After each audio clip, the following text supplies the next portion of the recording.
Welcome to HR9 news. Hindupuram నియోజకవర్గంలో అభివృద్ధి పనులకు వేగం పెరుగుతుంది. ఎమ్మెల్యే నందమూరి బాలకృష్ణ ఫిబ్రవరి 19, 20 తేదీలో 2 రోజుల పాటు విస్తృత పర్యటన చేపట్టనున్నారు. కోట్ల రూపాయల విలువైన రహదారులు, మార్కెట్ నిర్మాణాలు, విద్యుత్ సదుపాయాలు, విద్యార్థుల హాస్టల్ భవనం, వాటర్ ప్లాంట్ కు భూమి పూజలు మరియు ప్రారంభోత్సవాలు నిర్వహించనున్నారు. ఫిబ్రవరి 19 గురువారం రోజు లేపాక్షి మండలంలో ఉదయం 9 గంటలకు మానేపల్లి నుండి గౌరగానిపల్లి వరకు 2,60,00,000తో నిర్మించనున్న బీటీ రహదారికి భూమి పూజ నిర్వహిస్తారు.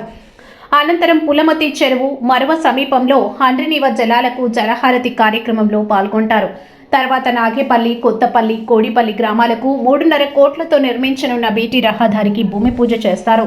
హిందూపురం పట్టణంలో 8 కోట్లతో నిర్మించనున్న పట్టుగుళ్ళు మార్కెట్కు శంకుస్థాపన చేస్తారు. మధ్యాహ్నం కిరికెరలో నూతన విద్యుత్ సబ్స్టేషన్ను ప్రారంభిస్తారు. మధ్యాహ్న అనంతరం బాలంపల్లి మోడల్ స్కూల్లో 1.25 కోట్లతో నిర్మించిన హాస్టల్ భవనాన్ని ప్రారంభిస్తారు.